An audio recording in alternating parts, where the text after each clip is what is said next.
kalau saya punya uang 5 juta, itu baiknya saya investasikan kemana?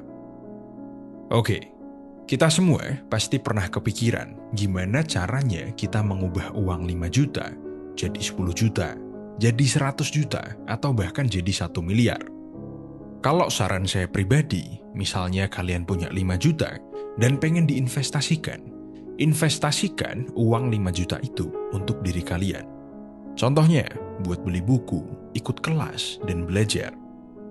Sehingga kalian bisa punya skill baru atau meningkatkan skill yang sudah kalian miliki.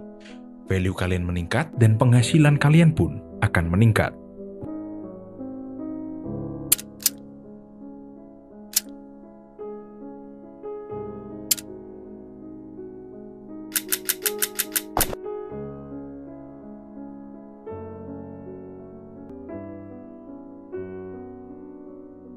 Tapi seandainya atau saya asumsikan kalian sudah melakukan itu, ya udah, saya kasih saran uang 5 juta itu baiknya diinvestasikan kemana?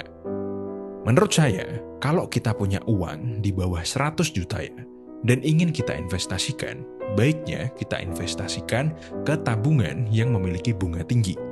Contohnya apa, Pak? Ada tabungan bank berjangka, ada deposito, ada reksadana, dan sebagainya. Lalu kenapa kita harus investasi ke tabungan, Pak? Karena 3 produk yang saya sebutkan tadi itu termasuk instrumen investasi yang rendah risiko atau biasa kita sebut low risk. Apalagi deposito, itu low risk tapi bunganya juga bisa tinggi. Nah, kenapa saya menyarankan yang low risk? Karena ada hubungannya sama psikologi kita. Istilah investasi di Indonesia kan belum begitu lumrah ya.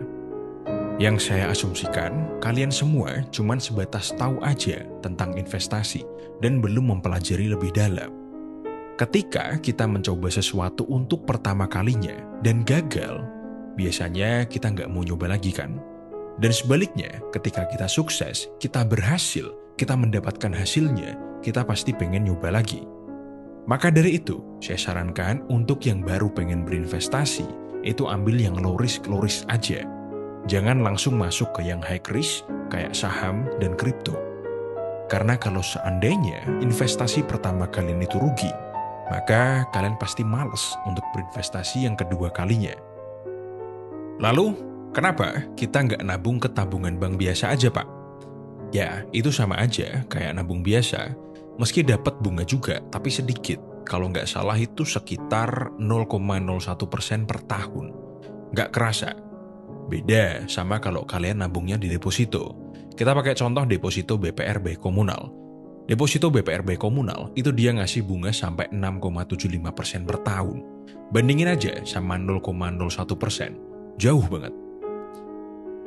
Selain tabungan dengan bunga tinggi, kalian juga bisa berinvestasi ke emas. Saya pribadi nggak begitu suka ya investasi ke emas. Karena alasan personal aja. Tapi saya akan jelaskan juga poin plusnya investasi emas. Investasi emas itu bisa saya bilang nggak menghasilkan keuntungan. Lalu, gunanya investasi emas apa, Pak? Investasi emas itu bisa kita gunakan untuk melindungi uang kita dari penurunan nilai atau daya beli dan juga inflasi. Kok bisa gitu, Pak? Karena harga emas itu cenderung naik seiring dengan inflasi. Berarti kita nggak untung dong, Pak. Bisa dibilang, iya, nggak untung. Tapi ada momen tertentu yang pas banget kalau kalian pengen investasi emas. Secara historis, ketika terjadi ketidakstabilan ekonomi atau terjadi resesi global, harga emas itu akan naik gila-gilaan. Kalau kalian bisa memprediksi kapan terjadinya ketidakstabilan ekonomi atau resesi global, kalian cocok investasi emas. Tapi kan resesi global kayak gitu terjadinya 50 tahun sekali. Jadi ya susah banget dapat momentum.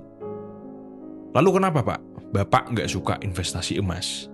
Yang pertama, karena dia nggak ngasih kita passive income seperti dividen saham atau bunga deposito. Kedua, karena dia ini kalau mau untung gede, kita nunggunya lama. Ketiga, harganya itu cukup fluktuatif. Keempat, kita nggak bisa jual dalam waktu dekat. Karena seringnya harga jual emas itu dalam waktu dekat lebih rendah dari harga beli kita. Yang kelima, pajak. Emas itu ketika kita beli dan jual itu kena pajak. Dan pajaknya lumayan. Dan yang terakhir, karena kita nggak bisa jual dalam waktu dekat, kita bisa terhindarkan dari kesempatan-kesempatan berinvestasi yang lain. Karena kita nggak punya cash yang bisa kita gunakan. Nah, karena tujuan utama berinvestasi emas kan untuk menjaga value dari uang kita. Kalau saya pribadi lebih menyarankan kalian investasi ke deposito. Bunga dari deposito itu jauh lebih tinggi dari kenaikan inflasi. Jadi kalau kalian berinvestasi di deposito, kalian nggak cuma menjaga value uang kalian, tapi kalian juga bisa untung. Enak kan? Lalu, kalau saya investasi ke semua, gimana Pak? Kalau menurut saya, jangan. Kemarin saya sempat dengar istilah baru ya, namanya YOLO, atau You Only Need One. Bahasa Indonesianya, kamu itu cuma butuh satu aja.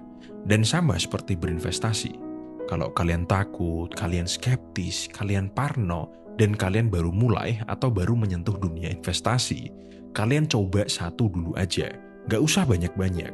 Dan saya merekomendasikan kalian bisa coba deposito BPR Bank Komunal. Kenapa? Selain karena dia ini termasuk instrumen investasi yang rendah resiko karena dijamin LPS sampai 2 miliar per nasabah per bank, dia ini juga returnnya oke banget. Bunga depositonya bisa sampai 6,75% per tahun. Bayangin aja, kalau dari umur 20, kalian setiap bulan menyisihkan 500.000 aja buat dimasukin ke deposito dengan return 6,75%. Di umur 60, kamu bisa punya uang 1,1 M. Lebih dari 4 kali lipat seandainya kamu nabung biasa. Nggak percaya? Hitung aja. 500 kali 12 kali 40. Itu jadinya cuma 240 juta aja. Jadi, kalau investasi yang paling tepat buat pemula, saya menyarankan deposito. Buat kalian yang pengen nyoba deposito BPR Bank Komunal, kalian bisa coba download. Linknya nanti saya taruh di deskripsi dan komentar. Kalian juga bisa pakai kode referral kuliah untuk dapat cashback Rp50.000, khusus pengguna baru dengan minimal deposito mulai dari 5 juta dengan tenor 3 bulan. Oke, sekian dari kuliah kita hari ini. Jangan lupa like, share, dan subscribe.